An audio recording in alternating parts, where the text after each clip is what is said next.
This podcast is part of the Michigan Sports and Entertainment Podcast Network. Go to michigansportsandentertainment.com for more great podcasts. Look out, Larkin's wide open. There's the pass. He's in the clear. Scores! Dylan Larkin!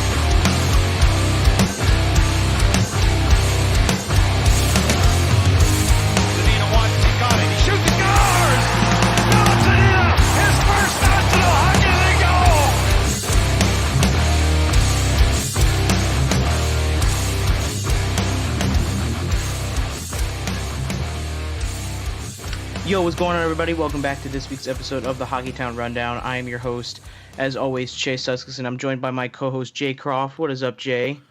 What's going on? Things are good here in Detroit, but they are very hot and humid, so I'm ready for this this crap to end. I'm ready for fall already.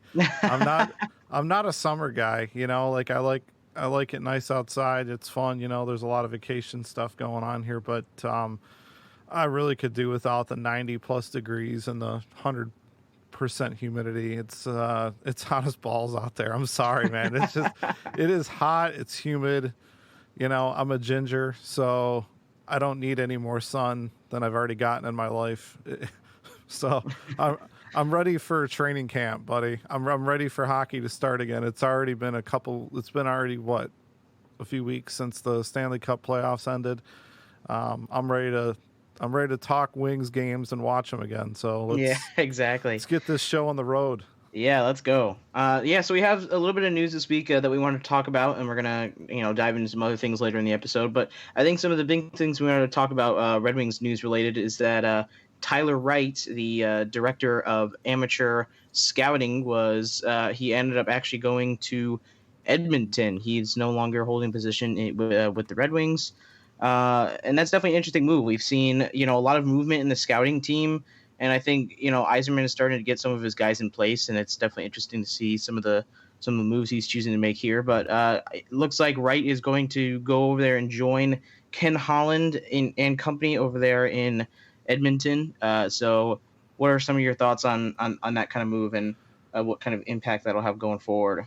I'm not surprised. I mean, There was some comments online I saw the other day from some folks on Twitter that I was going back and forth with about, they should have made this change before the draft.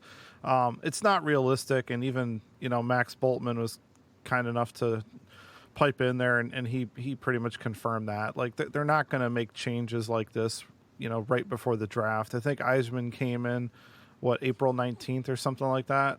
So, he really didn't have that long to prepare. I mean, he's been watching these guys all year long in his role, but I mean, it's important to have a guy like a Tyler Wright or an Al Murray like he had in Tampa Bay to run the draft. There's a lot of work that goes into running the draft. So whether or not you like the players that they picked in any given year, it's a big job to run a draft.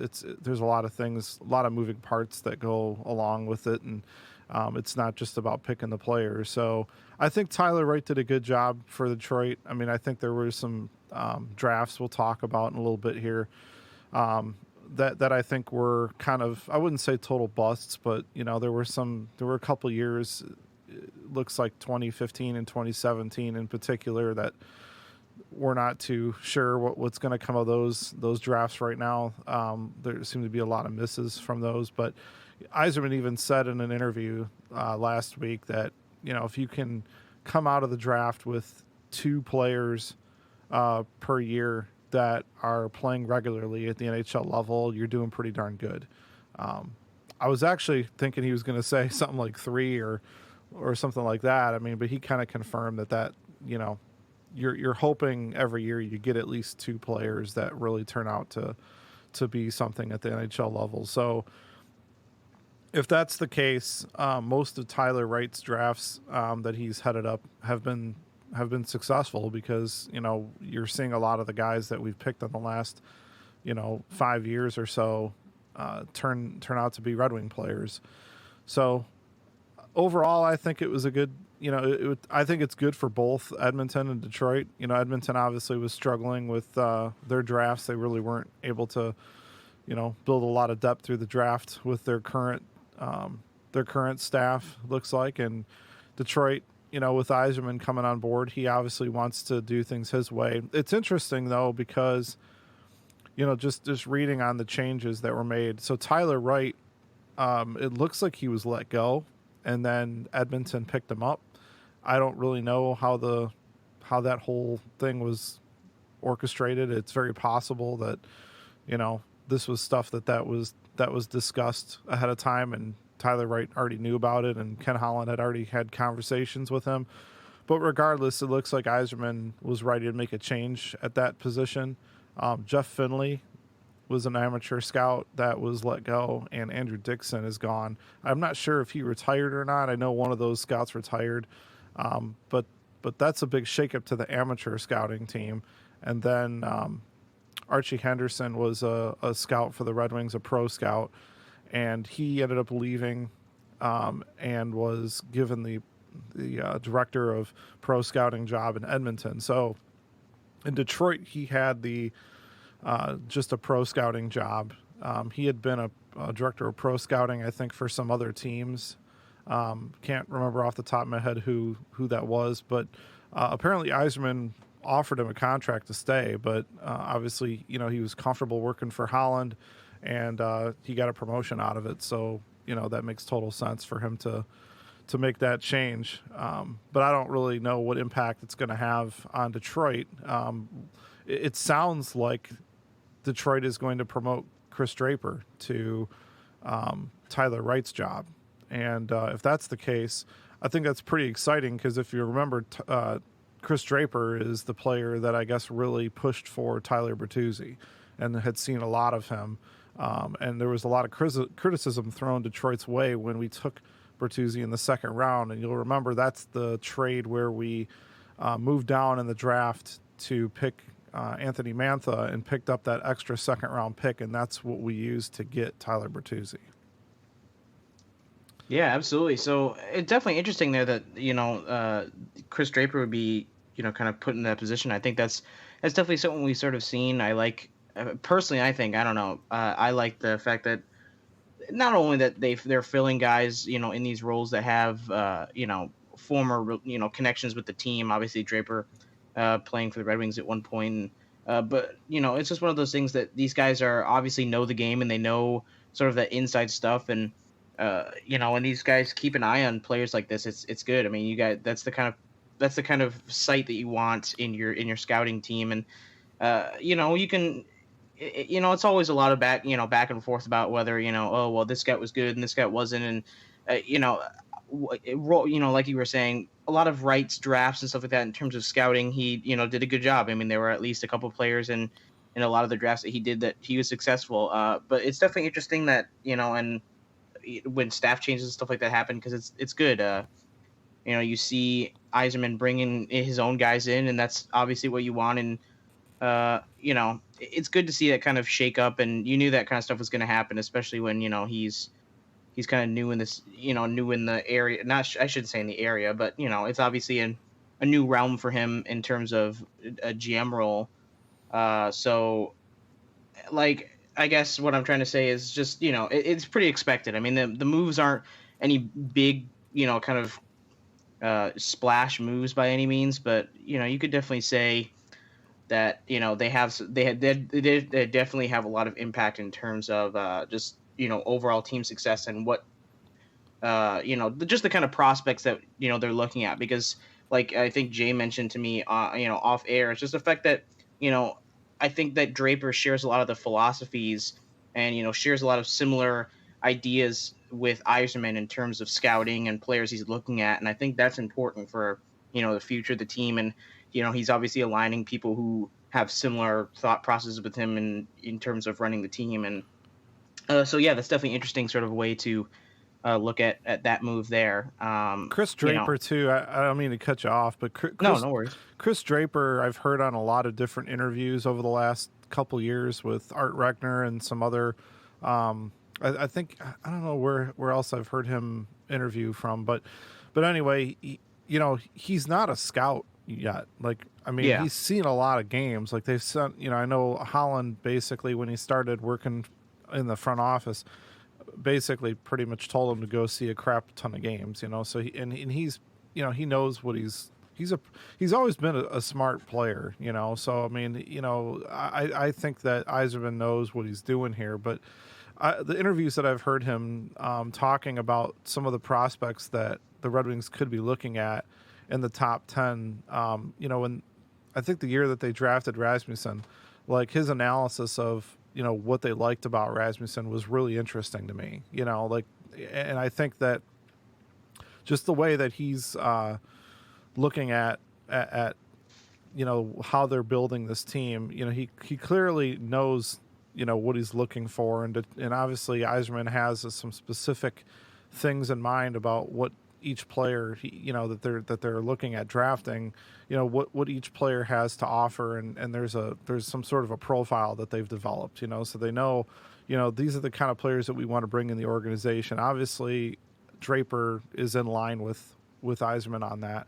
Otherwise you wouldn't see this potential change. And I don't think it's been announced yet. I think it's assumed that that's what's going to happen. So let's just kind of say it's probably 90% that it's going to happen. Mm-hmm. But we don't want to report on here that it has happened for sure when we haven't really seen proof of it yet. The other thing too is they're going to have at least 3 scouting openings after this change, because, you know, you've got Dixon and Finley leaving from the amateur scouting staff, and then Archie Henderson leaving on the pro scouting staff. So they still have at least 3 scouts that they have to hire for. We may not hear much about those hires. They may be more kind of behind the scenes.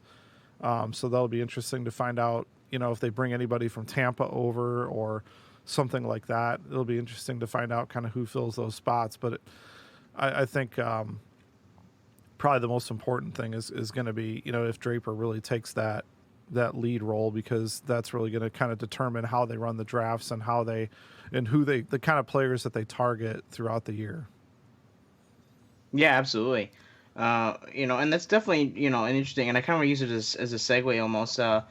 But, you know, obviously the scouting is very important. And you were talking about, you know, just a lot of holes that they were going to have to fill on the pro scouting as well. And when it comes to pro scouting, a big part of that is, you know, free agency and stuff. And I know we wanted to talk, and this episode is going to be really big into free agency. So we definitely wanted to spend a lot of time on that because it's definitely an interesting thing we got to talk about, you know, and sort of just not only breaking down the Red Wings in free agency, but the rest of the division, just kind of how they stack up against some of the other teams. Obviously, you know, Detroit isn't necessarily going to be a contender with some of the free agents that they signed. They didn't sign anybody super crazy, but I think they definitely filled the holes that they needed to, and you know, did what they, you know, needed to do in order to sort of just stay on track, I guess, in terms of next season. I mean, obviously they're going to have, or next offseason is going to be a lot busier. They have a lot more moves and decisions to make next offseason, and we'll kind of jump into that a little bit. But, you know, obviously we wanted to break down some of the free agency moves that the Red Wings made. I know the first one was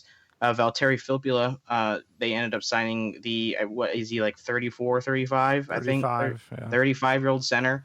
You know, that's, you know, I think it's a good signing. Like I said, like, you know, you were telling me earlier that he's sort of like a plug and play type player. He fills a hole there at center, and you know he's comfortable with, you know, obviously Yzerman, and you know, he's familiar with that kind of, you know, role and stuff like that, because he obviously played with the Red Wings before. So that's definitely an interesting and a pretty good signing there. Well, the reason for that signing though was, we talked about this in previous episodes, is AA. Yeah, it's AA. Is he truly a center or a wing? And I think the answer was pretty clear from Yzerman, you know, that he is moving back to his natural position at wing. He is a better winger than he is a center. He's not can he fill in at center for an injury situation? Absolutely. Is he best served at wing? Absolutely. And that's the thing is, you know, he's a fast player. He's a shoot first player. He's trying to score goals. That's what drives him. You know, he's a shoot first guy, and you can have a shoot first center if they know how to play both ends of the ice equally well and they can distribute the puck. AA is looking for any opportunity that he can to use that speed and get up the ice. And when you got a guy that's that fast, possibly the fastest player on the Red Wings, him and Larkin, love to see a race one day, right? But really, those are the two fastest guys on the ice for the Red Wings. And if you got a guy that fast, use that to your advantage. Like, that guy's getting at least 1 or 2 breakaways a game, and he can finish. I mean, how many times have we seen back in the day Darren Helm get a breakaway because of his speed, but half the time, he might not even got a shot off. And not to rip on Helm or anything, but that's not, he wasn't a finisher. He was more of a grinder, more just speedy, defensive-minded forward. But AA is a guy that can score you goals. And if you can put him in the best position possible, raise his value, whether they decide to trade him or not, I don't know. But why not make the most of that talent? And so getting a guy like Filppula, or if you're going to put Franz Nielsen in that position, who's known as a more defensively responsible center who can pass the puck well, it allows for AA to not have to be quite as diligent on the defensive side of the puck as he would if he was playing center, which opens him up for more offensive opportunities. And then whoever's going to be on that other wing remains to be seen. I mean, I know right now it's been slated to be Taro Hirose, so we'll see if that's the case. I mean, it very well could be. Based on what we saw from development camp, he definitely looks pretty good, and he had some good chemistry with Athanasiou last year. So I think the Filppula signing makes sense. He's 35, but he can still skate really well.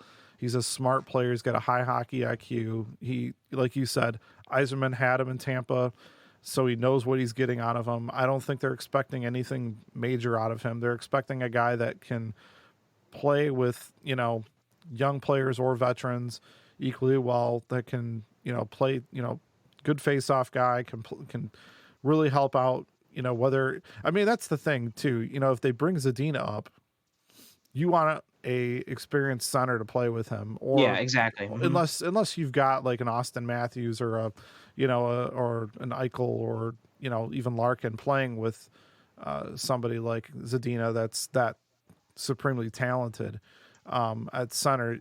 You're going to want somebody who's experienced, in the league that can help out a young player like that. So I'm totally comfortable with it. It's only 2 years. It's only $3 million a year, I think. I think so, yeah. So it's not a big investment. And who knows, if he puts up a good year, if he puts up a good year and a half, he could be another guy that gets moved, for, maybe a 3rd or 4th round pick or something. If they've got a guy like, if Veleno looks like he's ready to come up next year, not this year, but next year,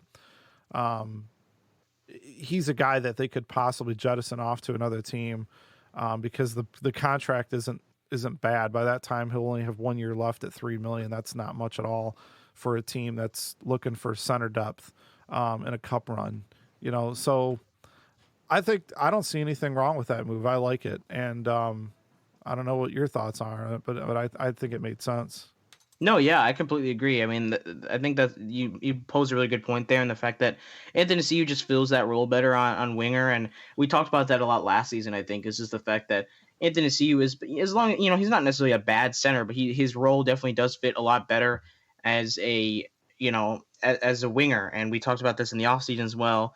Just the fact that I just don't really think he is is like his capability is just very one-dimensional at center. When you think of a center, you kind of think of a two-way sort of player who can play on defense, and we talked about how he sort of disappears on the other end of the ice. So I think just moving him back to wing and sort of just letting him take advantage of his offensive capabilities is the best opportunity for him to kind of thrive. And like I said, it's a smart play, especially like you said, if Zadina ends up coming up to the main roster and he ends up kind of playing on that third line. If, they decide to put him there, if he puts Filppula on that third line with Zadina, like you said, getting a sort of experienced center, on that line, like you mentioned last year, when you put him with a guy like who did they have him with last year? I think it was Vanek, if I'm not mistaken, and he ended up Nielsen. scoring Vanek and Nielsen, and he ended up scoring his first goal or his first NHL goal from Vanek on the assist. So, like I said, you want to get him with those experienced players, and I think that's definitely kind of a good depth role there that you want to sort of fill there on center. I think really good, like I said, really familiar with the system. The other, it also keeps a guy like Glendening on the third or fourth line. Yeah, exactly. Where he belongs. And I like Glendening as a fourth line center. I don't like him as a second line winger or center. So I think, for depth purposes, it makes sense because they can slot guys down the lineup where they should be. Hopefully Blashill doesn't get any crazy ideas about putting Abdelkader back on the second line or something like that now. Exactly. So yeah, anyway, that I think that's an important point too, is it, hopefully what this also means is if there is an injury to, say like a guy like Nielsen or whoever they have on that second line, say it's Nielsen, say they put Nielsen on that second line and he gets injured. Well, then you can put Filppula on the second line now. And you don't have to take a guy like a Helm or a Glendening, they're both natural centers, throw them into that second line and then completely make Double A's offensive output go down because he doesn't have a center that can get him the puck, or force him back onto center, which is really going to mess up. Not mess up, but it to me, it's just like, they clearly wanted him on wing. And to me, that's what that whole decision to bring Filppula in for me is about. No, absolutely. I completely agree. The other signing they made was Patrick Nemeth from Colorado. And, like we mentioned, this team has a couple of holes on defense. I think Nemeth is definitely... Yeah, I guess you could say more than a couple. They have a couple guys that should be on the defense. Everybody else is a hole. So, yeah. so I mean, no disrespect to guys like Cronwall, but they've got a lot of holes on defense. Chase. Yeah. Well, yeah. I guess trying not to be super generous there. Obviously, Cronwall's sort of decision is up in the air, and he hasn't really made a full decision yet on whether he's coming back or not.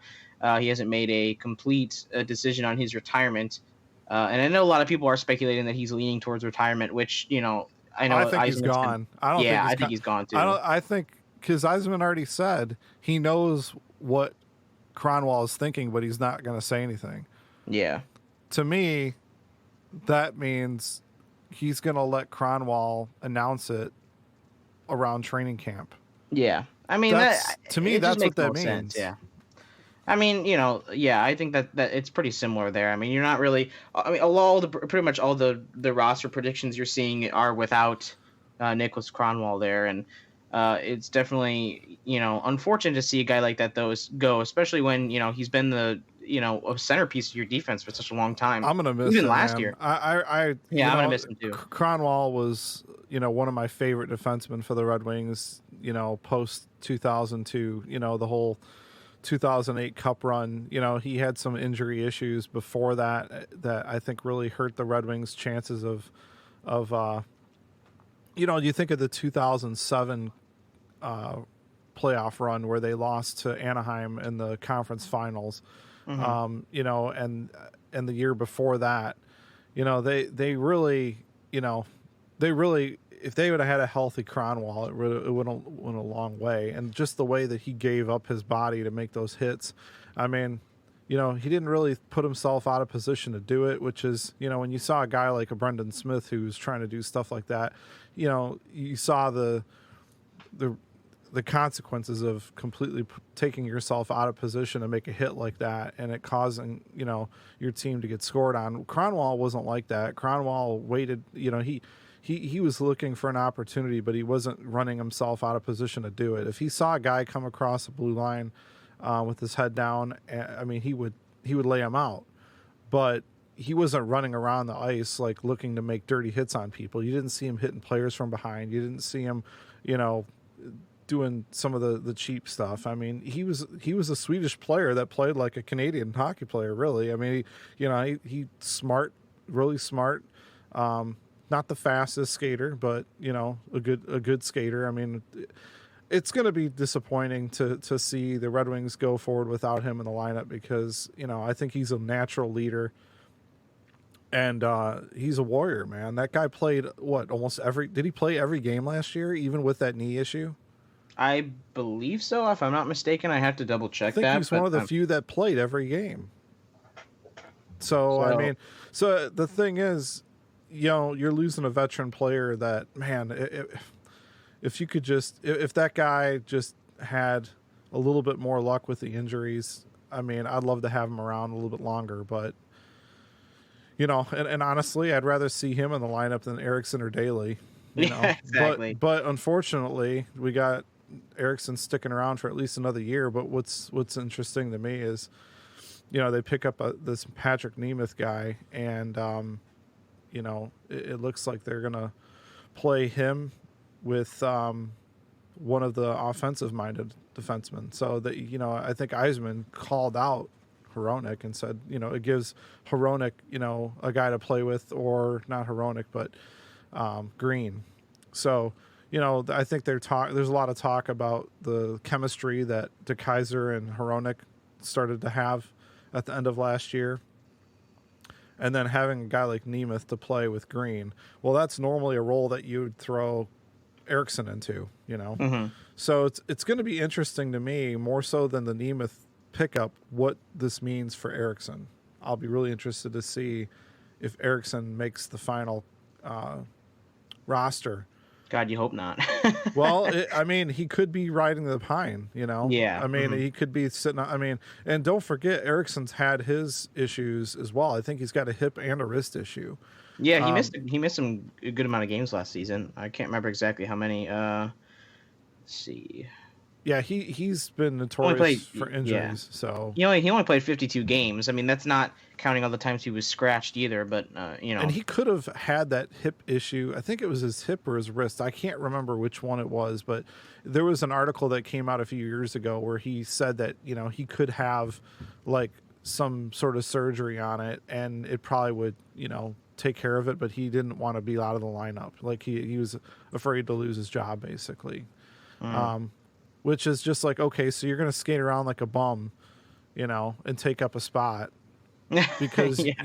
it's better for you. It's like, I don't mean to bag on the guy, but man, it's time to move on. And I think this Patrick Nemeth move is really a stopgap measure to bring in somebody who's more defensively responsible to do the job that they were hoping Eriksson could do, to help out one of the offensive-minded defensemen, like a Green or Hronek.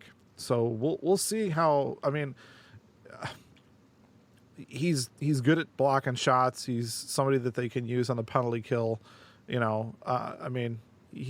He's a good player, but he's not like somebody that I think we should all get too excited about. I mean, if you don't hear his name called that much, it's probably a good thing. Yeah, exactly. So a solid move there. Like I said, their defense doesn't look terrible next. So let's see. Your first pair? You got you obviously have Hronek on your first pair or on your second, depending. You can kind of interchange there. I don't really think it necessarily matters, but you've got DeKeyser. Green hopefully is healthy next season, and you got Nemeth. So it's not a bad top four by any means, but it's definitely not good. Hopefully we might be able to see. That sixth defenseman spot is definitely who I'm sort of thinking is sort of back and forth on, because obviously it's either Trevor Daley or Jonathan Eriksson there. Well, we haven't heard much on the health of Green, Daley, we've heard absolutely nothing. Yeah, exactly. All of them missed a good amount of time last season. Green missing the majority of the season last year due to that virus. Yeah, and we've heard absolutely no updates from Yzerman or anything about their health. And you have to assume that they're ready to go to start the season. But I honestly couldn't tell you, to be completely honest. We've heard absolutely nothing in terms of their health, and they missed a good amount of time last season. Especially with Daley and Eriksson, just missed a lot of time in terms of just sort of smaller injuries, and they ended up kind of missing a lot of time. And it sort of stacked up, and you sort of saw that, and that I think that's kind of what separates a guy like Cronwall. I think he played the most games on the Red Wings last season. I think he played in 79 games last season, which was more than any other player on the roster, which is pretty darn impressive. And if this defense was truly, being built the way that it should have been. Yeah. Cronwall would have been like, third pairing, taking some games off, not having to use them as much. Not because he's not good anymore, but because, he's older. Yeah. Father Time's caught up with him. And I mean, the type of style of game he played, I mean, it's like, you can't expect a guy like that to you can't expect a guy like that to play, as long as he has and not have some injury issues. And the fact that last year, I thought he played better last year than he did the year before. And he was laying out people last year. I mean, he had some major hits last year, even at his age. Like, he hasn't totally, he played like a guy that knew like this could be his last year. So he was going to play balls out. Like, he was just going to play as hard as he could. And, even on a team that was going nowhere, he was still stepping up and laying guys out. So, when you see a guy like that giving his body up, for what could be the last season of his career, you can't help but, root for a guy like that. So, like I said, I'm going to be sad when he does retire, if it is going to be this year. I have enjoyed watching him play for a long time. I got to meet him in person. He's just a stand-up guy, really. And whenever the media would interview him, he never sugarcoated anything. I mean, there was several times last year when the Wings just, blew games at the end where he was the one talking at the end of the game and just, really just saying, hey, this is unacceptable. We can't play like this, regardless of, what point we're at in this rebuild. Like, we cannot play like that. We just can't do it. And like, really trying to set an example for the young players. So to me, I mean, he's the kind of guy that I would really love the Red Wings to find a way to keep in the organization after he leaves. And I think that Yzerman will do that. I don't know if he'll come back right away, but he's a diehard Red Wing, and I'm going to be sad to see him go. So hopefully, hopefully he makes this decision. It's his alone to make. Yzerman's pretty much given him, as much time as he wants to make it. But in the meantime, at least they've picked up somebody that can help out on the back end, on the more defensive side of things. And he is a more physical type defenseman, this Patrick Nemeth guy. He's definitely not, gonna just stand idly by if a teammate's getting taken advantage of. He's gotten I think he's one of the guys that I think he's the guy that Anthony Mantha fought last year that resulted in Mantha breaking his hand again. Yeah, that's what it was. And if you guys hadn't heard about that, he actually posted something about that on social media. He broke his hand against Nemeth, and then he also hurt his hand against Witkowski when Witkowski, when he played for the Lightning, I think it was. And now Witkowski's back in the Lightning. Yeah, exactly. But they both played for the Red Wings, so everyone was asking them on Instagram to fight McDavid.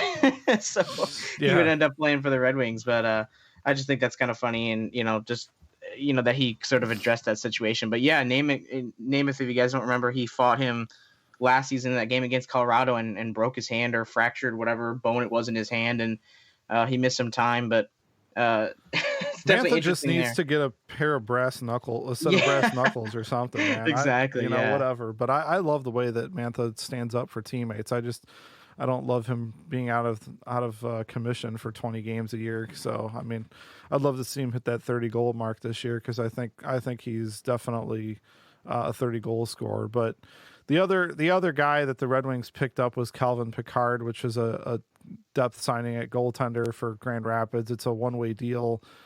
He's meant to start, or he's meant to mentor. That's weird to say, meant to mentor.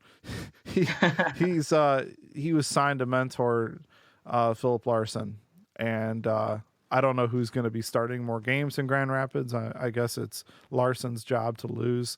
With Patrick Rybar probably not coming back. Satari is he's gone. heading back to Europe too. Yeah. Yeah. So I mean, this is really the Philip Larson show, and they're going to have Calvin Pickard, who's been a very good AHL goaltender for a while now, there to help him out, and that's good. And that's obviously what you want, is somebody to help him out who clearly understands what his role is, and he signed on for that. There's no there's no illusions about, hey, if I play really good for Grand Rapids, I'm going to play for the Red Wings. Like, he knows his job is to mentor Philip Larson and help Grand Rapids, be a good team. So that's really what that's about. Luke Witkowski leaves to go back to Tampa Bay. And then Martin Ferk is let go, and he goes and signs with the Kings, I guess. So we'll see if he's able to get a job there. I never really thought Martin Ferk stuck here just because he didn't have. He's got that rocket of a shot, right? But it was not all that accurate. And he was. I thought he improved his game, but he's not the fastest player. He's not the greatest skater. And that kind of hurt him. I think if he was a better skater, and he had shown some commitment to playing more physical and forechecking well, I thought he improved on that side of his game. But there's a lot of other players that do that just as well who are younger now that are going to be cheaper, and ultimately that's probably what happened. Was that he just failed to really make a name for himself, beyond that hard shot. So best of luck to him. But, Wings had to move forward, and there's still some other guys that they've got to decide what they're going to do with. I mean, we saw Thomas Vanek is not coming back. Yeah. That was decided. Axel Holmstrom, who's a guy that they were high on when they drafted him, I think I don't know if it was 2014 or 2015. He's going back to Sweden. Dylan Sadawi, which is a player that's been in Toledo and Grand Rapids, kind of going back and forth. I don't know what they're doing with him. I don't know if they're just not re-signing him or what, but he was a guy that the Wings traded a third-round draft pick to San Jose for. So he's not really looking like he's going to work out for us. Libor Sulak, who came over from Finland last year, is going back to Europe, I believe. Yep, the KHL, yep. Yeah, Jake Chelios went to Europe, I believe, to play. Yes, that's correct. So, and then Rybar's not. It doesn't look like Rybar's not coming back. And then Hickett's, I'm guessing they're gonna find a way to maintain his rights and keep him in the organization. But I don't. At this point, the more defensemen that they draft, Chase, the more guys that we hear about. Now you got Gustav Lindstrom going to Grand Rapids, who played really good for Sweden last year. They're talking about him possibly making the team soon. You got Cholowski down there. I mean, they just signed Oliver Koski, who is probably going to start out in Grand Rapids. So the more of these guys, I mean, McIsaac, who's going to be in juniors again this year, but then he'll come up to probably Grand Rapids after that. I don't know, man. Hickett's is, he's a ball of fire, man. I love the way he plays, but he's a third pairing guy at best. Yeah, exactly. He's definitely got some competition in Grand Rapids. And, I think a lot of people were definitely concerned. You saw a lot of talent go over to, back to Europe and go back to the KHL. And a lot of people were concerned about that.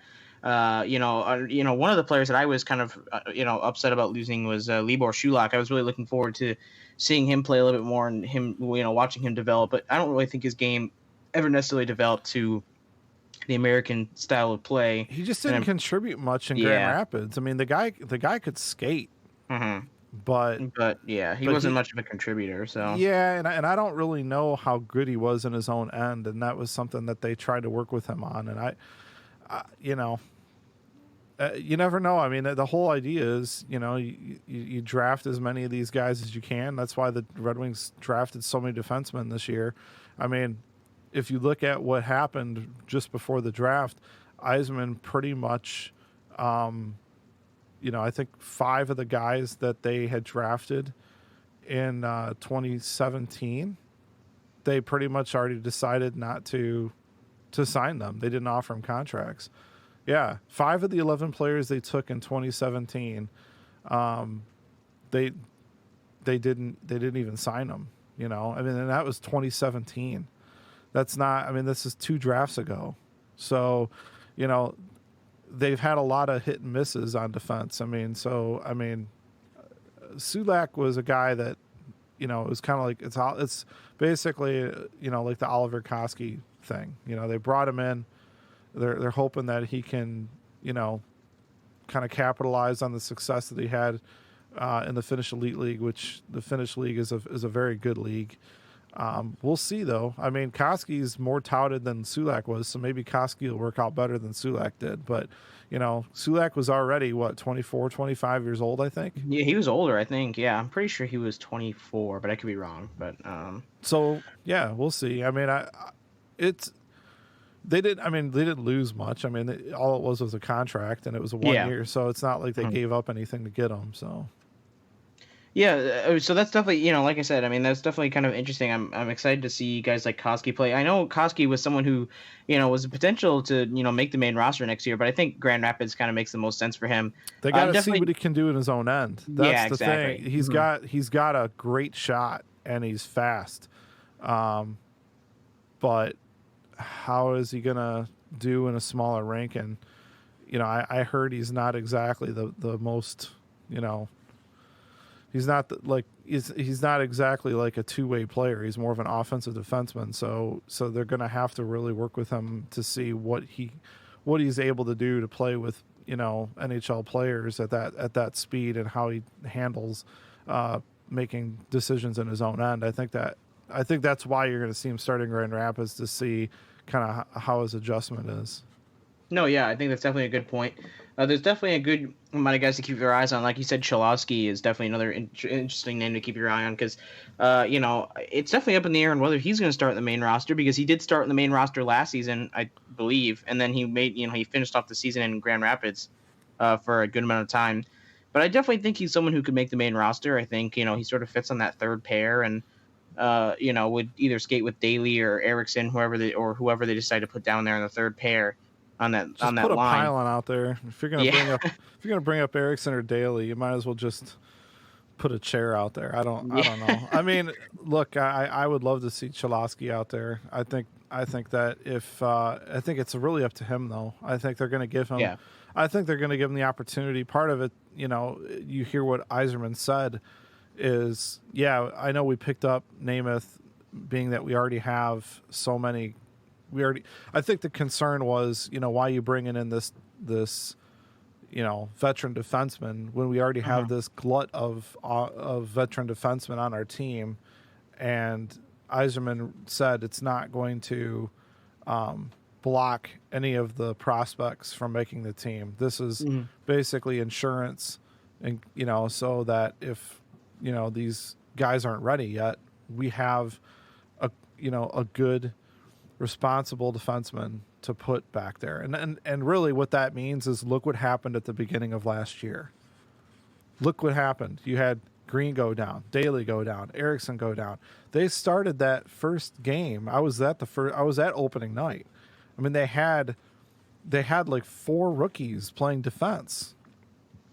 It was a crap show. I mean, it was a literal crap show. I mean, they played hard, but you can't do that. And all these people that say, just put the kids in, fine. I mean, but who's going to go to these games? I mean, like, you and I would go watch these young kids play. Okay. Yeah, for sure. But the average NHL fan is not going to go watch a team get scored on 5-6 times a game and lose every game, because these kids don't understand the speed of the game yet.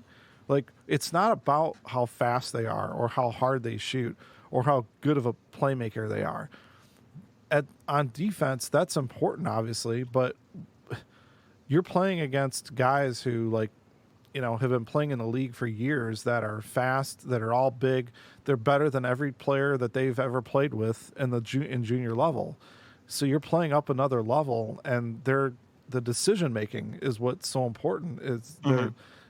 Are you able to see what's going on the ice before you make the play? And how quick of a decision can you make? And are you going to make the right one?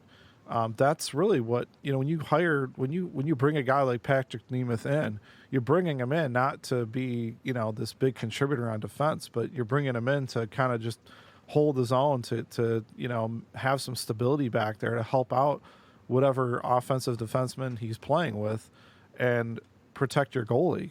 Try to keep guys from, taking advantage of your goaltender. I mean, that's really what a guy like Nemeth is 4, and you can't expect a 22-year-old kid. I don't know if he's 21, 20. How old is Cholowski? I mean, he's pretty young. I mean, 21, I think. Yeah, if I'm not mistaken, he might be 22. I mean, at first, Larkin steps in and he's playing like gangbusters. Then what happened the second half of his rookie year and then his sophomore year? People figured him out. He had to continue to develop. So now Larkin is, probably going to be our captain, and looks like that guy was he was committed to developing, and he's going to be he's a great player for us already. Someone like a Cholowski is going to have to do that, and I think Hronek did a pretty good job of that when they sent him back down to Grand Rapids. Now Cholowski's got to do that. He's got to continue to, get stronger in the gym, keep working out the way that he did a couple years ago when he stayed in Detroit to develop his game. We'll see what he did, in the off season to get stronger. And his big thing is they love the fact that he is able to have patience with the puck. Like he's really, you don't see him making any like really irresponsible decisions because he's trying to get rid of the puck too fast because he doesn't know what to do. That's something like Brendan Smith did. That's something that Eriksson still struggles with. His thing was he kind of thought he had more time than he did. Exactly. Yeah. He kind of like sometimes hesitated or took too long to make the decision because he was relaxed. So it's like that's actually, I mean, the opposite of what some of these other guys have had as far as development concerns go. So I think now if he can, kind of pick that up, if that's something he's worked on, and really that's an experience thing, right? I mean, that's something that we're not talking about a guy that's got to work on his skating or, his shot, or, I mean, all those things, those guys are going to work on those things anyway, but the kind of stuff that they want him to work on, you really only can get that through that development through playing and playing a lot. Exactly. So if Blashill's not going to play him 15, 20 minutes a game, then he's better served going back to Grand Rapids and playing 25 minutes a game. Exactly. And getting it. And hopefully within the first half of the year, if he's not going to start with the team, he's one of the first injury call-ups and he kind of forces their hand and he stays on the team like Hronek did. Yeah, so definitely interesting there. I think it's the defense is definitely going to be the Detroit's biggest outlier there, and if you kind of look at some of the other players in and how they stack up, sort of in the Atlantic Division. I mean, Detroit, even their first line. I mean, as good as Philip Hronek is, I mean, their first line just is completely outranked by some of the other talent that you're seeing in the Atlantic Division. Like you got Toronto, they recently acquired a Tyson Barrie, who's probably going to be a first line pair for Toronto there, and he'll probably pair with someone like Jake Muzzin or something like that in the first line, which I think will definitely be interesting. Possibly even Morgan Riley there, depending on how they decide to switch up their. I don't know how they came to that. This is for those of you that are wondering where this information's coming from, we found an article on The Athletic, and if you guys already don't have a subscription, I would highly suggest, if you're into this kind of nerd stuff like we are, that you get one, because it's worth. You just got one, right?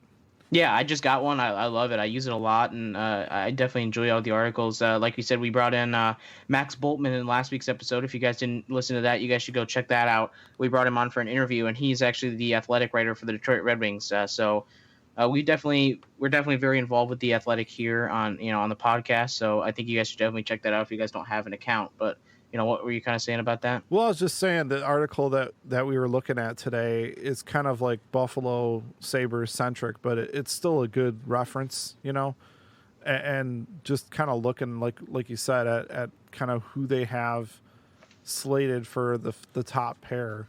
Toronto, I'm surprised that it's not Morgan Riley. I mean, Tyson Barrie, is a good player, but I mean, Morgan Riley had like 70 something points Yeah, exactly. I mean, I'm just kind of surprised that they wouldn't have.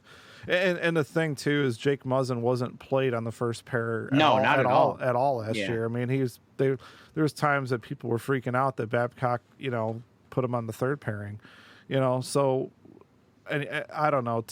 I wouldn't say like this isn't like by any means like gospel here, but I mean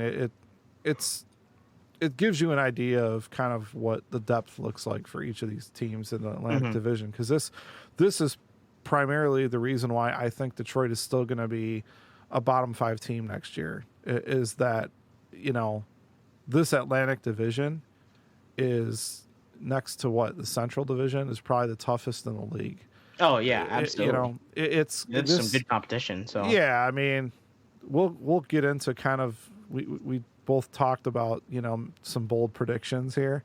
Mine's probably kind of controversial, but I don't know. I've been kind of second guessing myself here throughout the week, but I'm gonna stick to my guns anyway.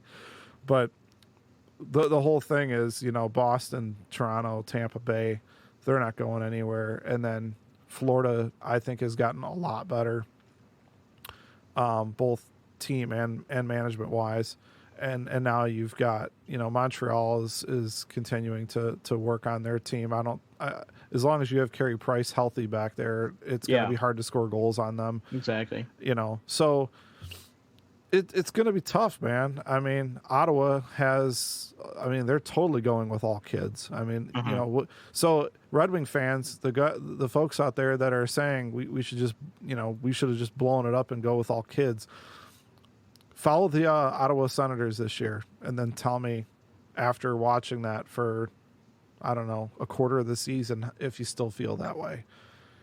And then look at what happened in the lottery last year when Ottawa, who would have had that first pick if they wouldn't have traded it to Colorado, didn't even end up with the first pick.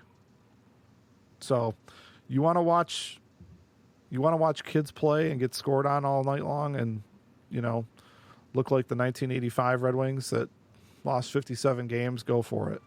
I mean, I don't want to watch that. I don't. I want to watch. Yeah, I don't think anyone wants to watch that. I want to watch a competitive team, but, I guess my point is that Ottawa is going to be rough. They're going to be pretty rough. And they may be exciting at times, but they're going to struggle. But they're going to have a lot of good young kids on that team. Buffalo is going to get better.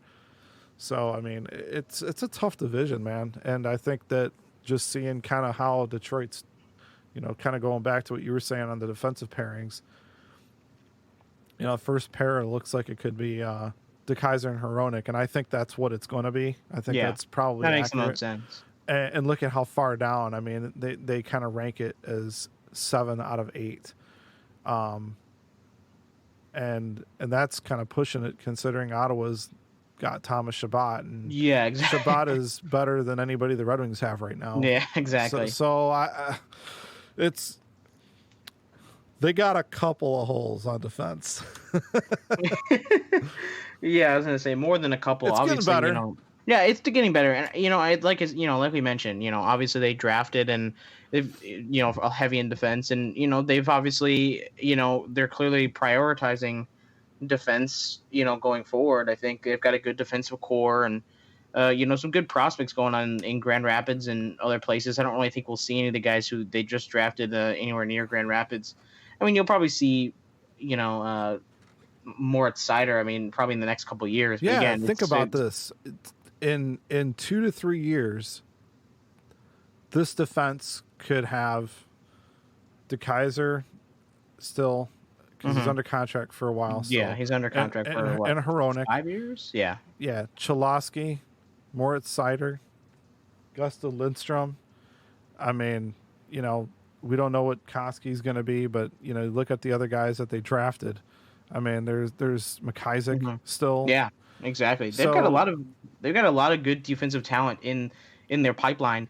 It's going to take a while. It's going to take a while, but that's what I'm saying. I mean, the rebuilds don't happen overnight. It's only been 3 seasons, really.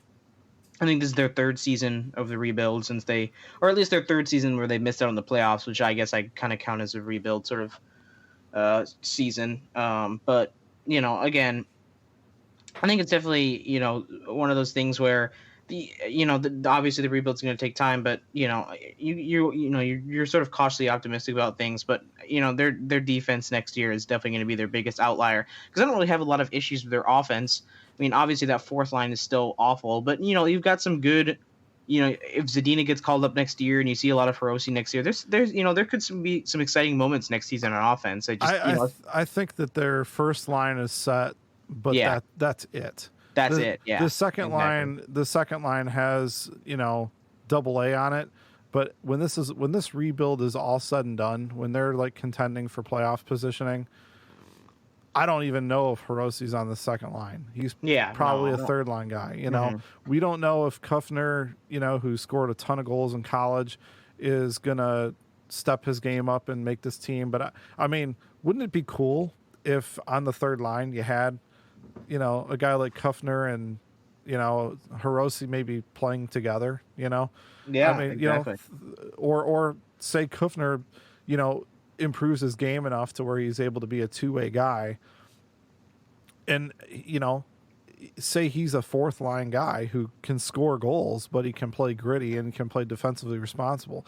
That's what the better teams out there that are winning in the playoffs have. They have guys on their third and fourth line that can score goals, but have a lot of other elements to their game.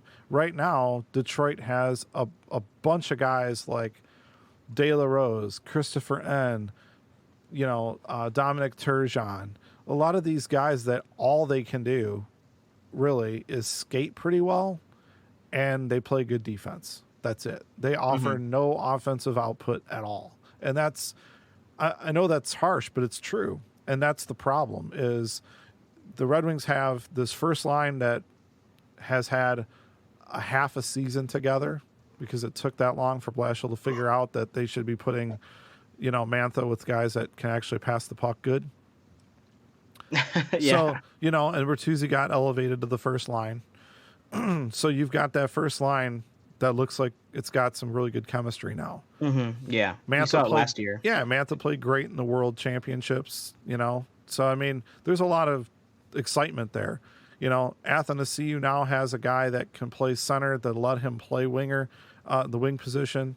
I don't think that line's going to look totally different in the next couple of years. You're going to have Veleno up here. Hopefully they're going to have a couple other high-end forwards. You got Zadina that's going to be coming up. This Master Simone kid looks like he's a really good player. If he can, develop in the next couple of years, you might have something there. There's still more drafting that has to be done, and that Yzerman's going to make some trades. So there's still a lot of moving and shaking that's got to happen here. But you're seeing, and Yzerman even said, you're seeing a small core right now. They have a small core. Yeah. And that's what they got to build from. So, this is part of what Yzerman said when he's preaching patience, is this is going to take some time. And yeah, exactly. We weren't necessarily expecting it to go super quick, and obviously doesn't necessarily make for the most exciting Red Wings hockey. But well, we had a poll too that we ran. Yeah. Right. So I mean, talking about that patience, I mean, we had asked folks yesterday. The question was, what are your thoughts about what the Red Wings did in free agency? And the three options that we gave everybody was, I'm good with it, hoping they do more, and wish they did less. So I'm good with it was 54%. So seems like everyone's pretty comfortable with what they did in free agency. There's some folks that were hoping they would do more. Personally, I kind of fall between I'm good with it and wish they did less. Part of me kind of would have liked to have seen, if Veleno could have taken that second center position, but he may not be ready for it yet. But I like what Yzerman said, though. I like the fact that he said that, the moves we made are not going to block our prospects. It wasn't that good old tie goes to the veteran, exactly. You got to steal someone's job, well, you're talking about a guy that's been playing in the NHL for years, and a kid that, has the talent to play in the NHL, but needs the experience. Well, at some point you got to give the kid experience. So as long as they stay true to that, I have faith in what Yzerman's doing. I think what they did makes sense to me, and it looks like the majority of the folks that participated in the poll feel the same way. Yeah, no, I kind of wanted to address a little bit of that poll because there was actually 26% of the people who voted on that said they hoping they do more. And we obviously talked about Mantha earlier in the in the podcast, and just kind of the role that he serves, especially on on that first line. Like you said, it's kind of a lock. But we both talked about this, one of the I know this is kind of a segment both Jay and I have sort of been dreading, but this article, like we mentioned on The Athletic, is very, Buffalo oriented. And if you guys don't know anything about Buffalo, a lot of the rumors is that they're trying to move Rasmus Ristolainen, obviously one of their expendable defensemen. He's pretty young. He's only like 23, if I'm not mistaken. So definitely a good piece there that I think they could acquire some people from. And but they, Detroit was obviously one of the teams that were potentially interested. But I think that sort of interest went away, once Buffalo sort of asked, for Anthony Mantha in return. So, that's definitely kind of interesting there that they wanted, Mantha in return. Obviously, it's a young prospect for a young prospect, but I think Jay and I sort of share a similar thought there where it's sort of just like due diligence. I think Yzerman was sort of checking in, and once they kind of heard that return, he was like, yeah, no, we're going to sort of stray away from that kind of move, because I don't really think moving a guy like Mantha, especially after, a 25 goal season after missing 15, 20 games, I don't really think that's someone you necessarily want to move, when he has 30, 35 goal potential next year, if healthy. Such an important sense. Yeah, it exactly. Really, it doesn't make any sense. It really doesn't make any sense. And I can't imagine, the value isn't even close. I mean, no. I get it that defensemen are important. Obviously they're key to winning championships, but you're talking about, you mentioned right when you started this segment, expendable defensemen. I mean, we're not talking about trading a winger for the Red Wings that's kind of struggled to cement his place in the lineup. And we're talking about two players that, need a change of scenery. We're talking about a first line winger, on the Red Wings that we're talking about being a core player. Exactly. Yeah. I mean, we literally just talked about him being basically, that first line basically being a lock after what we said the last 15 games of the season they played together. And this was a game, I think Mantha scored how many points? I mean, he scored like 15 points or something like that in those last couple games. He had a point a game or something it was pretty close, something like that in those last 10, 15 games with that line on on the top line. So trading someone like that, someone who not only has his scoring ability and his ability to put up points, but just his size as well. I mean, you don't really see a player, there's not a lot of big guys like that you see in the NHL currently who are scoring goals like that, at least at that age. I mean, he's definitely a sort of special talent there. Anthony Mantha being, showing that he's been sort of a key piece. I know a lot of people kind of talked about how he was slow to sort of get going at first. He wasn't, necessarily taking advantage of his full potential at that point. But last year, definitely, I think he showed that he is, capable of, if healthy, being a 30 to 35 goal scorer, like we mentioned earlier. So, well, this isn't the first time that Buffalo has inquired about Mantha. Because the Wings reached out to Buffalo in 2014 about Tyler Myers, and they were told the asking price was Mantha, and they're like, see ya, Yeah. So, and I think, that's another case of what this is. Again, they're just kind of bye. It's due diligence. Honestly, I really do think it is, because I mean, when you look at big, trade targets like that, obviously you just, kind of put your name and, you throw your name in the hat and just kind of test the water a little bit. But I don't really think they were necessarily serious about pulling the trigger on a guy like Ristolainen. As much as they do need help on defense, and he'd be a young guy, I just don't really know, especially with how good your pipeline is. I don't really think you want to give up your best, top line winger on your team. Yeah, it makes no sense for the Red Wings to do anything like that, and I think it's kind of silly that it was even floated out there. I mean, look, the whole reason his name was out there is Elliot Friedman was kind of mentioning that you know, Buffalo is really like afraid of selling low on Ristolainen after they got fleeced with the whole Ryan O'Reilly contract or the Ryan O'Reilly thing. Yeah, exactly. And then he goes over to St. Louis and wins the Stanley Cup. So, I mean, you know, I think that they traded for Ryan O'Reilly at the wrong time, you know, in their rebuild. And they didn't, you know, Ryan O'Reilly is like a playoff type of player. He's a gritty, hard-nosed player that, you know, he's not a flashy center that's going to score you 100 goals a year or 100 points a year. He's a two-way center that, you know, is a really good face-off guy that's defensively responsible, that's a leader, that is going to put up goals when they matter the most in the playoffs. He scores the kind of goals you need in the playoffs. Then that's what, you know, that's great, but Buffalo was nowhere near the playoffs when they traded for him, and you know, to me it was a timing thing. So now they're skittish about moving Ristolainen for anything other than a premium piece, and for a rebuilding Detroit Red Wings team in the same division, to me they're on crack if they think they're going to be getting one of the corner pieces of the Red Wings rebuild. And I still stand behind the statement I made earlier. I still think that Anthony Mantha is the most talented player on the Red Wings. I'm not saying he's the best player. I think Larkin is the best player on the Red Wings. But as far as raw talent goes, I mean, find me a player that has more raw talent than Anthony Mantha on the Red Wings right now. That's definitely, yeah. I mean, that's definitely a good point. You know, I mean, Mantha is, like you mentioned, I mean, such a big piece of the rebuild, and I don't really think that's necessarily someone I'm willing to give up at all. You know, because we mentioned, yeah, I mean, you know, his metrics are just great. I mean, everything on paper for Anthony Mantha is good. I mean, he skates well, yeah, even though he's big and he doesn't, you know, he's getting better with his consistency and his, you know, and how hard he plays. But I mean, the guy's got a great shot. He's more than a scorer and a sniper. The guy can make plays. I mean, he makes great passes.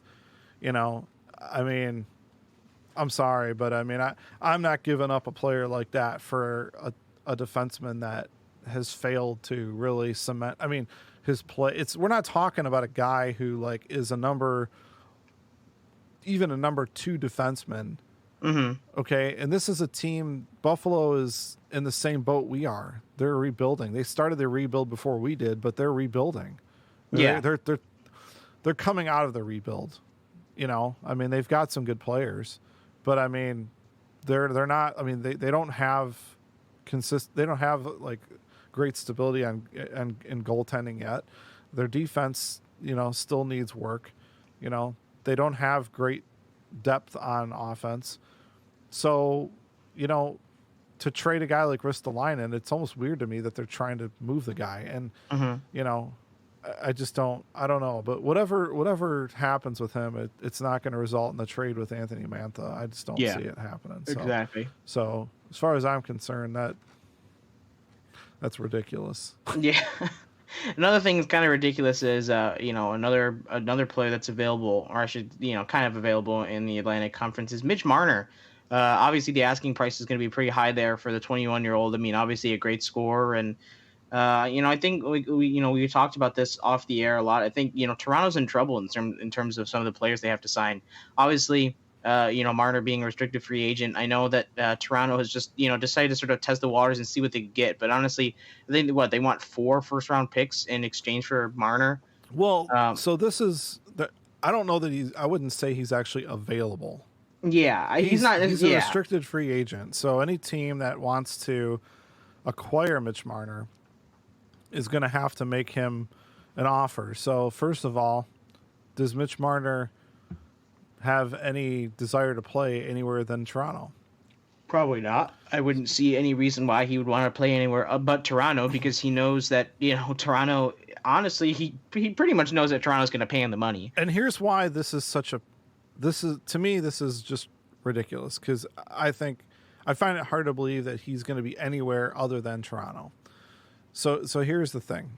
If you're going to sign Mitch Marner to an offer sheet, first of all, he's got to want to play there. Okay. Second of all, you're going to have to offer a contract that at the end of the day is going to be above and beyond what Toronto is willing to match. And then you have to be willing to give up, a hefty sum to get him for 4 first-round draft picks. Because if you're offering Mitch Marner a $9 million, $10 million deal, which is what he wants, and he wants midterm, he doesn't want 8 years. I mean, if you're going to offer him $10 million for 8 years, I'm sure he'll take it. But that's not what he wants. He wants what Matthews pretty much got, because he got more points than Matthews did.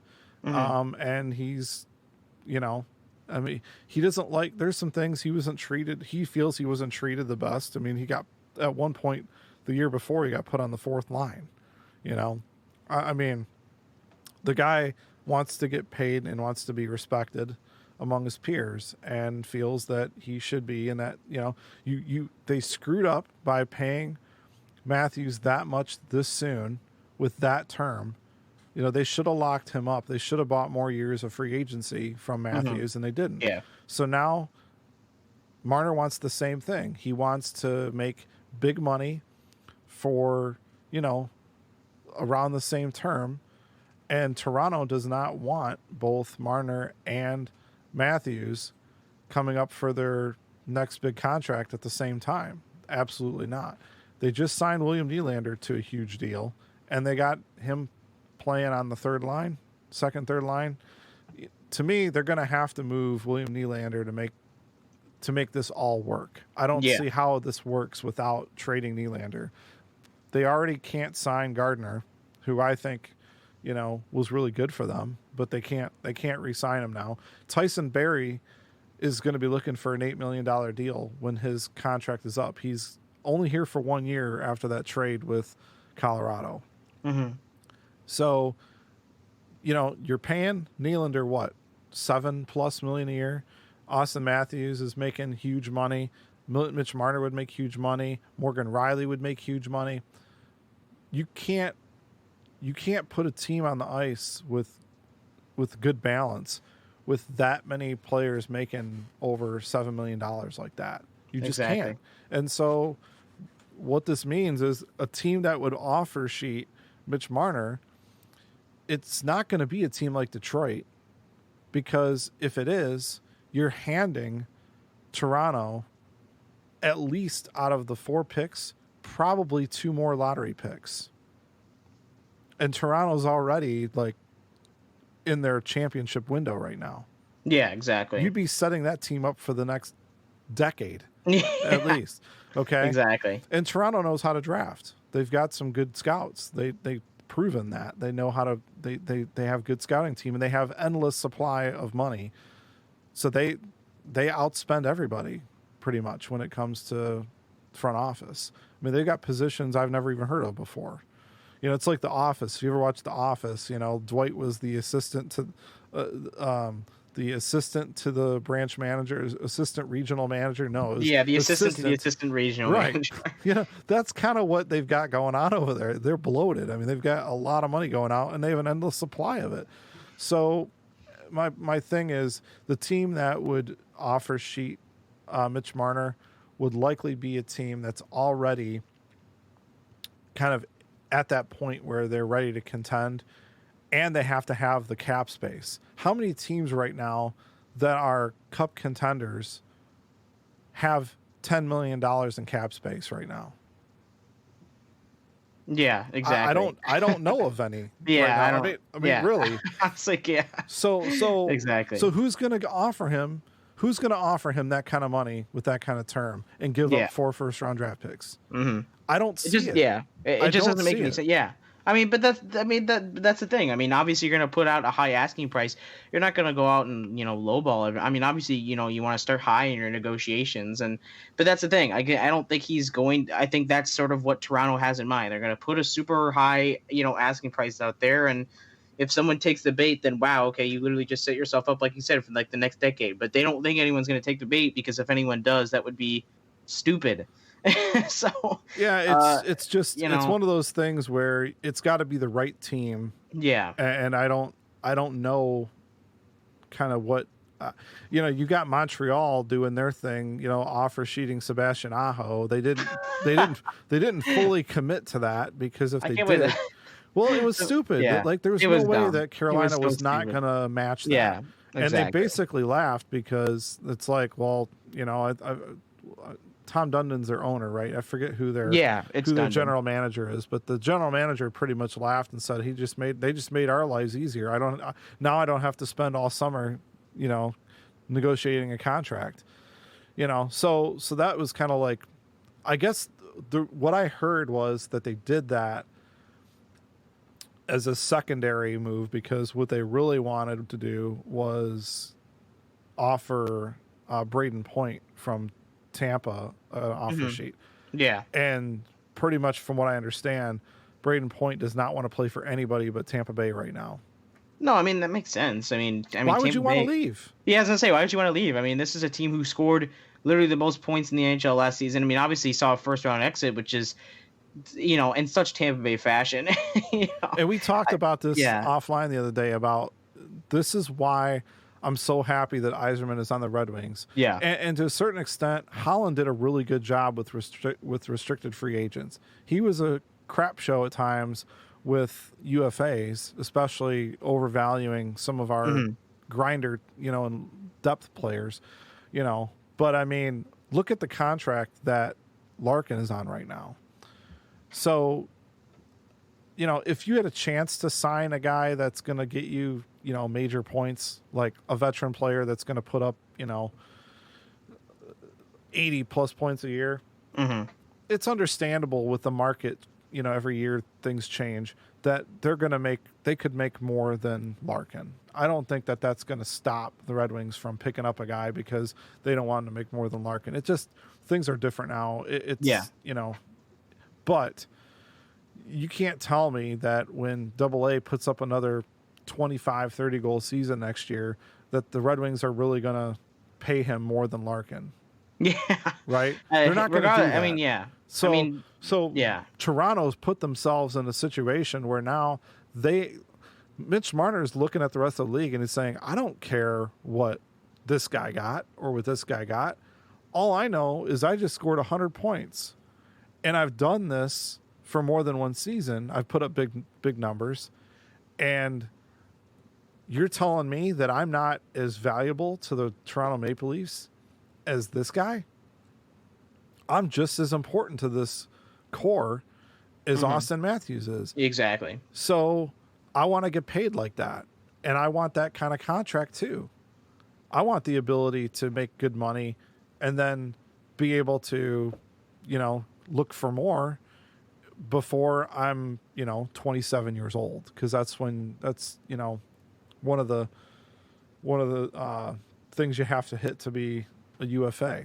So, they screwed themselves to me by giving Austin Matthews this rich of a contract that soon with that kind of term. If they were going to pay him $10 million plus a year, they should have done it for 8 years. Yeah. And that would have solved this problem. I mean, really. So in my opinion, I mean, it's still a lot of money for a guy who's not named Connor McDavid or, as much as I hate him, Sidney Crosby or whatever. But I mean, the point is that Austin Matthews to me is, is he an elite young player? Yeah. But dude, he isn't scoring 100 points a year right now. So, they're hoping that they lock him up now, and with Seattle coming into the league, more money, the cap continues to get bigger. In 4 or 5 years, that contract, it's not a big deal. It's not as big of a problem. The percentage of the cap that it eats up is less. But when you do that, and you're in your window right now, you have a chance with these guys on these entry-level contracts to really, build a massive, team here with a lot of value on it, and not worry about giving up your first-round pick. Obviously, they just gave up one to get rid of Marlowe or whatever. So they're already starting to move picks to put together the team they want. But, I don't think they've solved their problem on defense at all.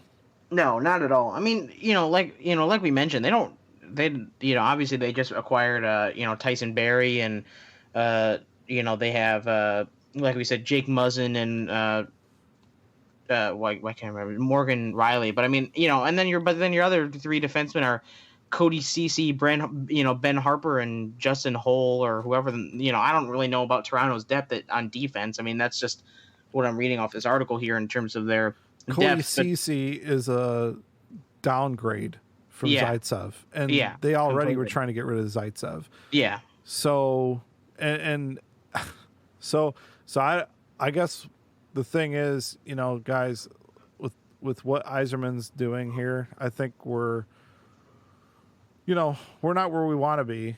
But I mean, I think that when we get through this rebuild, we're going to have a deep team. I mean, we're going to have a lot of, and that's, that we got to keep drafting well and everything. But this Atlantic division, it's not going to get any easier. I'm going to go ahead and give my bold prediction right now. Okay. Okay.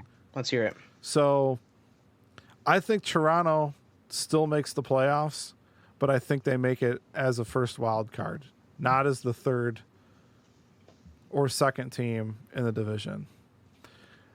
That's my prediction, okay? Now, I'm not going as far to say that they're not going to make it, because obviously they are, okay? Mm-hmm. But I look at what Florida did, and I think this could possibly be this could be a tough year for Babcock if the fan, how the fans are in Toronto. Yeah. They're going to eat. They're already freaking out about things that the Red Wing fans were upset about with Babcock the last few years he was here. I mean, Dubas is trying to get rid of some of the guys that, Babcock used to, like Hainsey, putting him on the first pairing at times, or, putting guys like, I don't forget his name, but how Babcock loves his grinding veteran forwards, Yeah. So finding a way to put those on the first and second lines and stuff. He's already driving fans crazy in Toronto. I think the pressure for Toronto is so high right now. And for sure. And the thing is, you got a team like Florida, who I think is just gotten better and better. They've got a championship coach in Quenneville taking over the reins. And they've continued to fill some of their holes. Now they got Bobrovsky. Goaltending was an issue for them last year. Luongo was long in the tooth, and he was, not the same goalie, and had injury issues. They signed Bobrovsky, who is whether or not he plays this way from the beginning of the season or not, he is a Vezina winning goaltender, and one of the main reasons why Columbus swept Tampa Bay in the first round. Anton Strawman is a steady defense that just makes their defense better. They already have Aaron Ekblad back there. They've got one of the best and one of the most underrated centers out there. I mean, if you look at what they have on offense, Barkov is a really good player. Yeah, absolutely. Huberdeau is really good. They've got to me, Trocheck has given the Red Wings problems for years. They've got Mike Hoffman up there, and that's their second line. So I don't know too much. I mean, they signed Brett Connolly, who was a 20-goal scorer. He was I think Steve Yzerman's first draft pick as being part of Tampa Bay. He's a solid player. Mm-hmm. But they just signed Noel Acari. I think that's how you say his name. Is it Achari? Achari. I think you're right. It's Achari, yeah. Yeah, Achari. They just signed him as the fourth line, probably going to be the fourth line or third line center for Florida. And he was really good for Boston, taking them to the Cup final. Yeah, for sure. So they've gotten better. Like they went and specifically addressed defense, goaltending, the things that were holding them back. They were scoring enough goals. You don't need to score the amount of goals that Toronto and Tampa Bay scored to be a playoff team. Mm-hmm. But you got to stop some too. Yeah. You know what I mean? Yeah, exactly. And that's the thing is I think that Florida has made some improvements. You know, they've made some improvements there. So we'll see if it's enough. You know, I'm not like a Florida fanboy or anything. I mean, I just, but I do think it's possible. I don't think, is it likely? No, but is it possible that Florida could find their way into the top 3 this year? If they do, it's going to be that 3rd spot, which I think, you know, and it all kind of depends, you know, is Toronto going to be better than Boston this year? Is Boston going to suffer from the Cup hangover? That's a very strong possibility. It very well could be Boston that ends up making it as a wild card.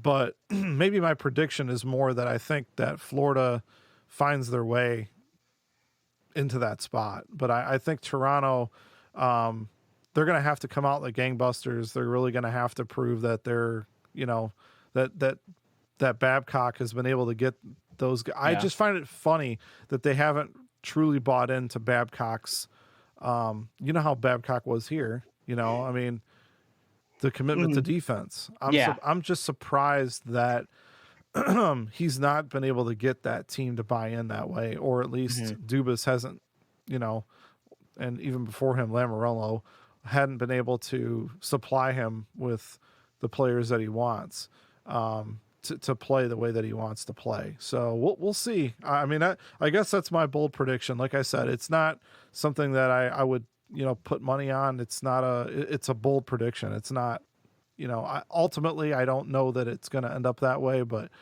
I'm willing to at least take some flack from Toronto fans and make things a little bit interesting with that. So what do you have a bold prediction for this division or for the season in general? I mean, so it's definitely tough for me to kind of pick a bold prediction. But I mean, I have a couple in mind. You know, like I said, I have a little bit more confidence in Toronto than you do. Obviously, I do have my concerns.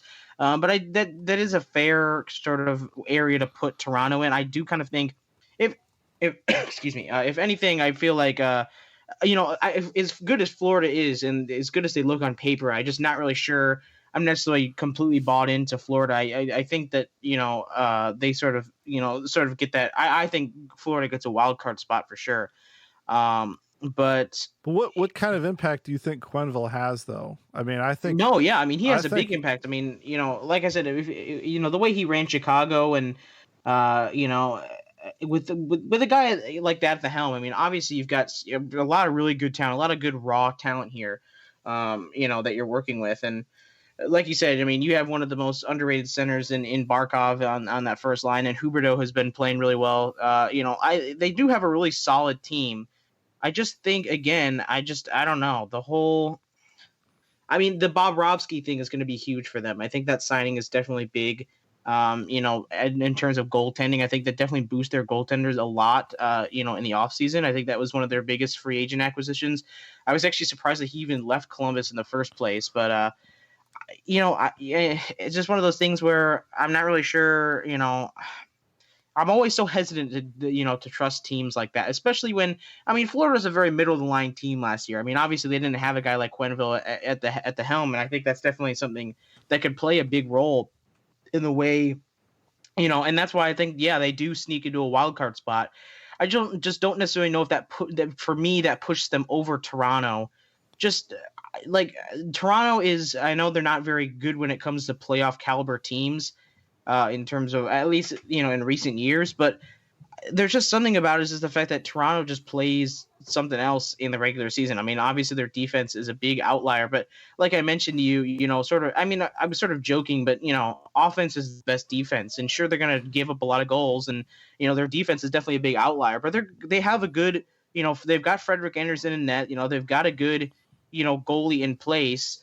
And, you know, and it's one of those things where, you know, I'm not super concerned about the fact that, you know, they're necessarily going to be, they're going to give up a lot of goals for sure. Absolutely. But we're not talking about a team that finished like many points behind Toronto. I mean, Toronto had 105 points last year.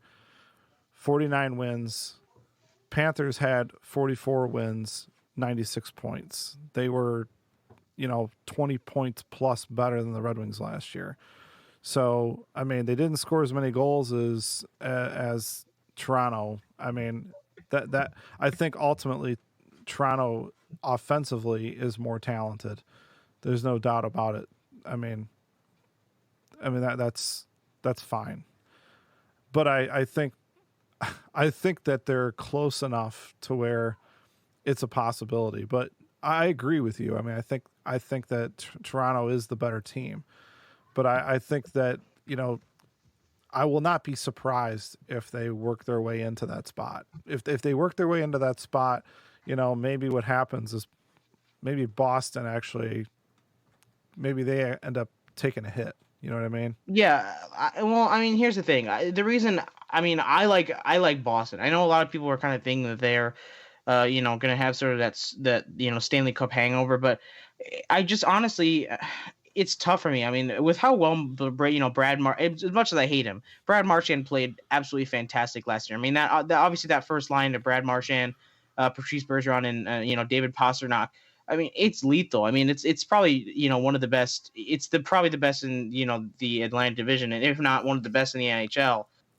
In terms of first line scoring. I mean, that's you've got some incredibly good talent on that first line, and I'm not saying first line talent's the only thing that's going to put them over the edge, but I mean, if you look at how some of these guys played, especially in the playoffs last year. I mean, obviously they came just short of the cup, but it's not necessarily that Boston was, the front runner in the entire season. I mean, Boston was expected to make a couple rounds in and, ended up getting bounced, or ended up, losing the Stanley Cup. So it's one of those things where I'm not necessarily too willing to give up on Boston just yet. But I actually have a correction to make because the points that I was referencing was I clicked the wrong button here, but it was the 2018 season that I was referencing. 2018-2019, the Panthers actually finished with 86 points. So they were 14 points under Toronto. So, they're still, they still have another team to leapfrog, last year, which was Montreal, to even get into that spot. I mean, only 3 teams from the Atlantic Division made the playoffs last year. I mean, the 2 wild cards came out of the Metropolitan. So so I'm going to correct myself on that one. That's my bad. But the point is that, it doesn't look like we're going to see a change in the top 3 this year. Yeah. But if there was a team that I think is going to make the most movement and challenge for one of those spots, that third spot, I think it's Florida. That's just my opinion. I think honestly, to me, it's either Florida or Montreal. I think Montreal is one of those teams that I really like. I'm not really sure.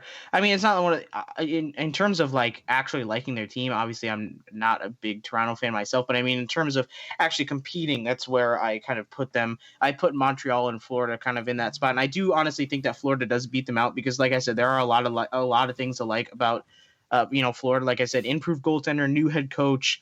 Incredibly underrated talent on that team. Honestly, I do agree with you that Florida is going to be good there. But I have to say, I think I guess it's not really a bold prediction because I could say, whatever. But they were clearly the best team last year, and I think again they're going to be the best team this year. I think Tampa Bay makes a deep run. I know that they have not been a really big playoff team. They haven't necessarily proved anything to me that they're necessarily a playoff team, but I mean, this team on made paper it to again, the Cup Finals in 2015. Yeah, exactly. That's what I mean. With the same foundation. Kucherov is even better now. So I mean, exactly. I think the question is, it's really one of 2 things. It's what do they learn from it? They learned that they weren't really playing down the stretch the way that they wanted to. So what do they learn from it? Is it more of a experience thing that they just had to go through this and now they've learned from it? Or is there really a flaw with the way that team is built? Do they not have some pieces that they need, maybe with role players or whatever? I don't know. I find it hard to believe because they're so good. They're so talented. Yeah, they're so good. It could be literally 1 or 2 little changes that they make. You know what I mean? I think part of it is just, this is kind of what sometimes these teams go through. I mean, before they actually win it. I mean, sometimes some teams get lucky and they don't have to go through that. Exactly. But yeah. I mean, Lightning are so good. I mean, you figure they're just too good to expect this to happen. I mean, and look at what happened. I mean, all the division winners pretty much got bounced early. Yeah, I mean, you saw a lot of that. I mean, what you saw, Capitals went out. Yeah, the Capitals went out. The Penguins. I mean, I guess the Penguins were really a top tier. Predators went out. The Flames the Preds went out. Mm-hmm. Yeah, especially the Flames. I think the Flames and Tampa Bay were obviously the two biggest surprises there. I mean, everyone thought the Flames were going to make a deep run. Me included. Yeah, they're my second favorite team. Yeah, goal differential is 62. I mean, they didn't have any problem. I mean, stopping. Yeah, I mean, they had the least amount of goals scored against them in the regular season in their division. I mean, and then they get, they get bounced by the Avalanche. Yeah, So I mean, the Avalanche were a good team last year. They've gotten even better now. Yeah. Oh, yeah. I mean, let me tell you. I mean, before we kind of sign off here, let me just sort of say something. I mean, Colorado had a really good offseason. Honestly, they look even better on paper. They had a great draft. So they look really scary. As much as I don't really like Colorado, with all the rivalry and stuff like that, man. I mean, they look really good on paper, and they have set themselves up well for the future. I think. I think Kadri will do well there as their second center for them. Absolutely. So I mean, and Cale Makar has proven that he's ready for big time minutes. So they were able to move Tyson Barrie, to do exactly. that. Who they knew they were going to have to pay a lot of money to next year. So again, interested to see how Toronto makes all that work, because if they lose Tyson Barrie for nothing and they don't win the cup next year, giving up Kadri for that is going to be kind of hard for Toronto fans to swallow. So yes, absolutely. But we'll see. I mean, I think New Jersey also improved themselves quite a bit this year too. I mean, they've made some good moves. Now they've got Jack Hughes in there. Obviously that that's the prize of the draft, but they also got Subban. Oh yeah, the addition of Subban was great as well, and they definitely did a lot. I think they're definitely sort of turning that franchise around. I mean, they've already got a good team in place. I mean, they've got Taylor Hall, and they've already got a lot of good pieces in place. And I think Heischer? and Heischer as well. So they've got a good basis there. They've got a good foundation. I think I know a lot of the Rangers have gotten a lot better. I mean, definitely. I mean, so the NHL, we're going to see some competitive NHL next year. I mean, we're going to see a lot of really good play next year. I think, like I said, look for a really competitive, Atlantic Division, I should say, and just looking for competitive hockey next year. I'm really excited. As much as I think Detroit's definitely going to be pushed by the wayside in terms of the entirety of how good the NHL has gotten. And that's what worries me, because their division, not only is their division good, but they're going to have to play a lot of non-division teams. I mean, I'm sure they'll probably see the Rangers a good amount this season. And, that's like you said, they don't really, that's not really a good sign for the Red Wings with how good they've gotten in the offseason. And, there's just a lot of really good competition. And, I think next year is the season of change for the Red Wings. I think so too. Throughout the season, I mean, you got to look at how many of these defensemen that are going to be gone. Mm-hmm. Oh yeah, next season especially. Yeah, I mean, you've got Ericsson's gone. You have Daly who's gone. I mean, depending on what Cronwall decides to do, he's obviously not on the roster anymore. You got Green is gone. You got Bowie, who's a restricted free agent. And then you've got other restricted free agents as well. I mean, you have to make a decision on Mantha and Bertuzzi, and Anthony Ciu will be a restricted free agent as well. I don't think he'll be on the team. I think they'll move him before then, depending on how well he's playing at the time. But I think his trade value will be through the roof, at least at the deadline. And I think he's definitely a trade candidate there. But they have a lot of decisions to make next season. I think. Yeah, they do, and I think that they're going to have a lot of money available. I mean, Franzen's contract comes off the books, and I know a lot of people may not know this, but so in the summer you can go 10% above the cap, but you got to true that up by the time the season starts. So yes, the Red Wings have guys like Zetterberg and Franzen's contract on injured reserve, but their contracts, I think, do still count against the cap during the summer. So you still have to consider their cap hit. So getting Franzen's contract off the books, I think he makes just under $4 million. That'll also free up some more money for them to do something. I think one thing we can look at in future episodes is who's going to be potentially available as free agents in 2019, 2020. But of course, you have to assume that some of those better players are going to get locked up by their teams throughout the year. So we'll see. But I think it's going to be a real exciting year because I think you're going to see more young players, and I think we're going to see more changes because you're going to have more spots open up. So I think it's going to be interesting for sure. I'm planning on going to Red Wings training camp again this year. Eventually, I'd like to make it down for development tournament, but I'm planning on going to. This will be the third time I've been to Red Wings training camp, so I'm planning on doing that again and taking some notes down and being able to kind of come back with some thoughts on what I saw. With the way that the Wings are kind of beefing up their social media and their presence on YouTube and stuff, they may actually have some of this stuff online, which would be really cool.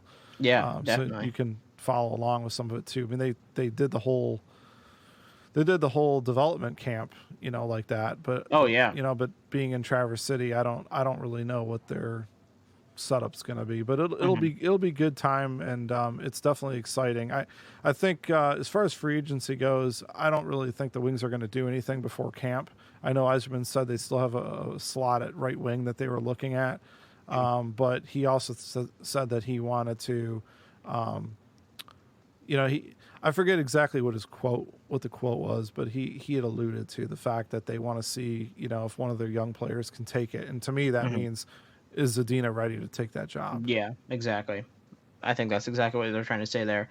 Because again, I think they're basically just waiting to give him that position. It's just whether Zadina's ready or not. So, I mean, obviously we'd like to see him on the roster next season. That would be something that I'd love to see him play a good majority of the season next year. And if it's not him, it could be Rasmussen. Yeah, it could easily be Rasmussen. Like I said, the Red Wings will get a lot of guys back next year. Obviously they'll have Rasmussen, who did go through some injury last year and rehab some in Grand Rapids, and they've also got Evgeny Svechnikov. I think it's kind of his last sort of stint here. Well, luckily with him though, that they can actually put him in Grand Rapids. Yeah, they can just put him directly in Grand Rapids. Yeah, exactly. And because of that, the NHL granted the Red Wings the ability to have this year be one where he didn't have to go through waivers. So they're not forced to put him on the Red Wings to keep him, which is good because I think it makes sense with his injury, to be able to start out in Grand Rapids. Yeah, it'll be some good time for him to rehab, and if it's a potential where he rehabs well enough and he comes back up to the main roster next year and plays, and that's great. I mean, and he had a good camp. He had a good camp. Yeah, last he had year. He had a good camp last year, and. I definitely think, he's definitely someone who, like I said, he's sort of a make or break type of player in terms of, his career at this point, because obviously he's dealt with a lot of injury, but I definitely think he's someone who could be, really good. And I think it's definitely something we should keep our eye on, at least in Grand Rapids this season. Cause the kid's good. I'm pulling for him. I really am. I am too. I am even too. If he ends up being a third line power forward for us, that's good on the cycle and on the boards. I want to see him succeed. The kid's worked hard, and I think I'm a little bit biased. I met him in person last year. I thought he was really, really cool guy, and I'm really hoping that it works out. But obviously, there's going to be a lot of competition over the next couple of years for those spots, so he's going to have to earn it. Yeah, absolutely. And with that, we're going to wrap up this week's episode. I want to thank you guys for listening and tuning in this week. Thanks for continuing to listen with us. I know we had a big viewership spike. So anyway, all of our new listeners, I'd like to say hello. Welcome to the podcast. I'm glad that you guys are choosing to follow along with us in this off season. Like I said, we're going to keep you updated with training camp and other stuff that goes on. I hope you guys enjoyed today's episode. So I know, we're obviously very active on Twitter. You guys can follow us on Twitter at Hockeytown Rundown.